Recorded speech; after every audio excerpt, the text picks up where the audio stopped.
Audrey Hepburn. Ze is in feite maar een heel klein beetje Nederlands, want bijna 60 jaar geleden werd ze geboren in Brussel, als dochter van de Nederlandse barones van Heemstra en een Engelse zakenman. Wel bracht ze de oorlogsjaren door in Arnhem en ze voelt nog steeds een zeer sterke band met ons land. Audrey wilde ballerina worden, maar van de ene dag op de andere werd ze 35 jaar geleden ontdekt als actrice. En wat nog nimmer in die historie van Hollywood was voorgevallen, voor haar eerste film, Roman Holiday, waarin ze speelde naast Gregory Peck, kreeg ze meteen al een Oscar. Hoe reageerde ze op die zeer plotselinge verandering in haar nog jonge leven? I've always had great doubts about myself, about my looks, about my talent or so-called talent. And so I've never believed much of it. I've believed the results and I'm very happy with them. But I didn't change. You've always been as cool and collected as you are now? I don't know, you call it cool and collected. I'm not that cool and collected on the inside. No. Your mother once called you an ugly duckling. Yes, well, she was right, you know, except that the ugly duckling grows into a beautiful swan, which didn't happen to me. Sabrina, if David were here now, you'd expect him to kiss you, wouldn't you? That?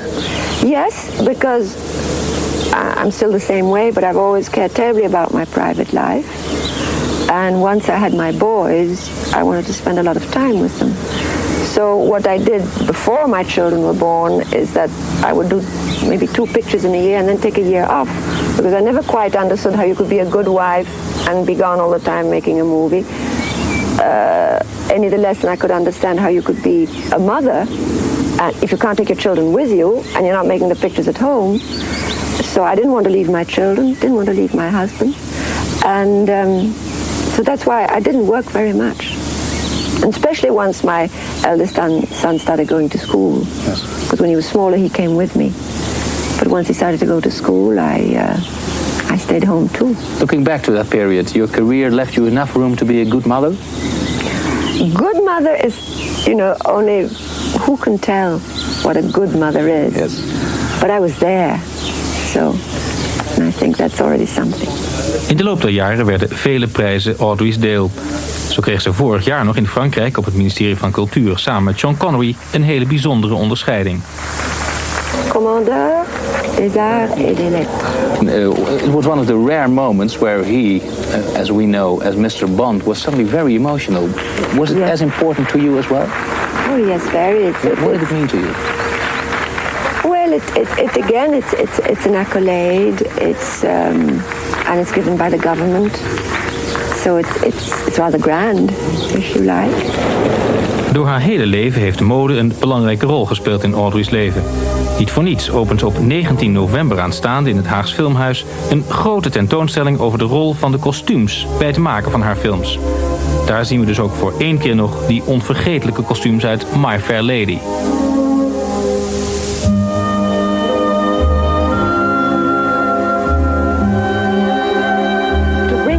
Pictures, clothes per se, the costume, whether it's modern or is terribly important to me, always has been. Perhaps because I didn't have any technique for acting when I started, because I'd never learned to act. I had to sort of make believe like children do. You know how children get dressed up and make believe they're somebody or a grown-up. Like I get dressed and make believe that I'm an interviewer. That's right. You can't, for instance, act the 17th century, nor can you really act a nun, or act very rich, or act very poor. That's something, you're a human being and your feelings are the ones you act. But you can dress 17th century. And this way the audience knows who you are and what you are. Audrey Hepburn is in Nederland aangekomen. Ze werd er begroet door bestuursleden van de Bond van Nederlandse Militaire Oorlogsslachtoffers, die zij komt helpen bij de geldinzameling voor een grootscheeps bouwplan. En daarna werd ze bijna onder de voet gelopen door een leger persvertegenwoordigers dat het grootste was dat Schiphol in jaren had gezien. Zo werd Audrey als 25-jarige in ons land verwelkomd. Door haar komst benadrukte ze nog eens hoezeer ze in oorlogstijd aan ons land gehecht was geraakt. En het wonderlijke is dan ook dat als ze over die oorlog praat, dat er dan soms opeens een Nederlandse term valt.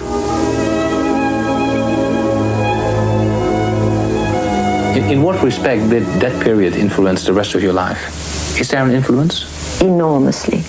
I couldn't tell you exactly how, but I think it stays part of you, an experience like that. Certainly, for the rest of your life, you appreciate everything. You appreciate freedom, liberty. You often said, mostly.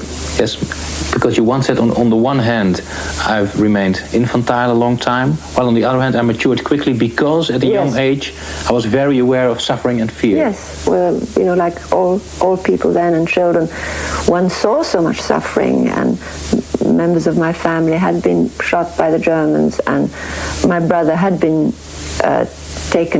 he was a student and he'd been taken to Germany to do forced labor, and many of his friends had been killed or were in camps, and I did once witness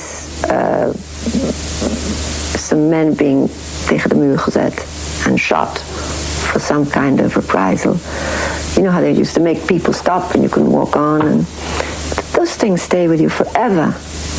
That's why I say freedom has no price. It is, and also food. The rest of your life you appreciate and know the value of food.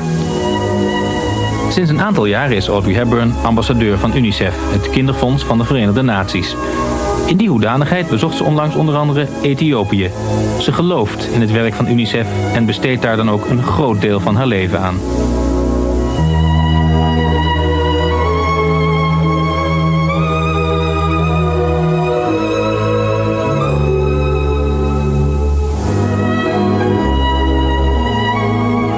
English is still perfect. Thank you. How come that your Dutch is still so good? Hoe komt het dat uw Nederlands nog steeds zo goed is? Nou, het is eigenlijk omdat ik heel veel Hollands met mijn moeder sprak gedurende haar jaren toen ze bij me woonde. En vooral haar laatste jaren was ze alleen maar Hollands spreken. Ze sprak heel goed Engels en Frans en Duits enzovoort. En ik heb het niet helemaal vergeten. Ik wou wel dat het beter was. Hoe kwam het dat uw moeder op het eind van haar leven opeens zoveel Nederlands ging praten met u? Ik geloof dat het dikwijls gebeurt met oudere mensen. Ze gaan naar hun jeugd terug.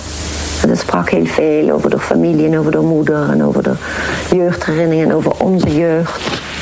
En het is eigenlijk ook heel mooi voordat ze stierf. Zij was bij u in huis, hè, de laatste jaren?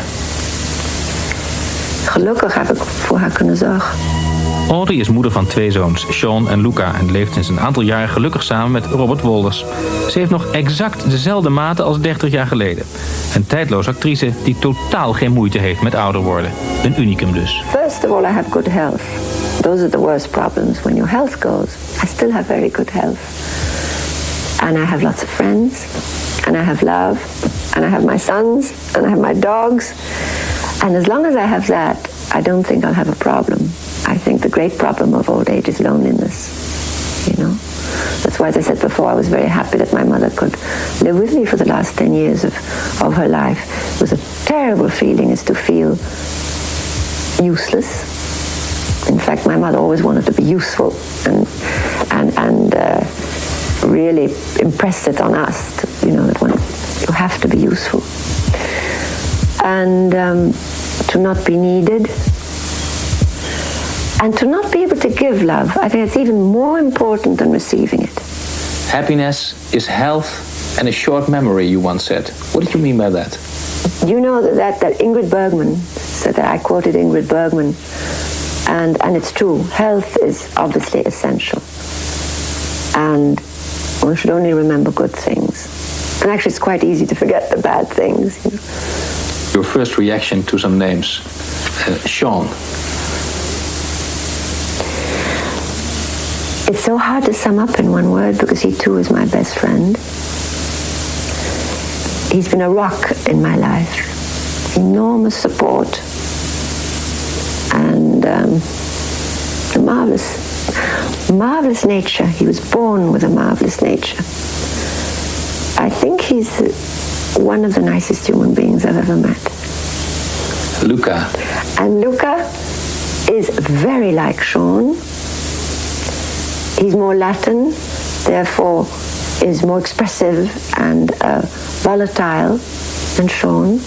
But I would say they're both terribly alike. Holland. And I'm totally crazy about my sons. Holland.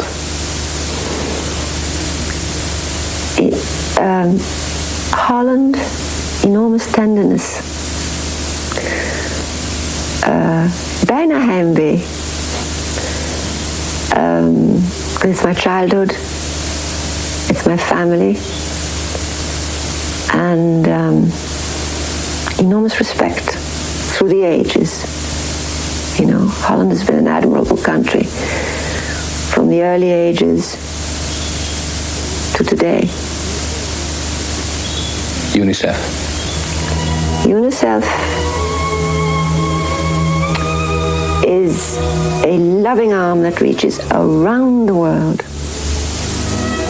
to reach children, and they do. Thank you very much. Thank you, Ivo.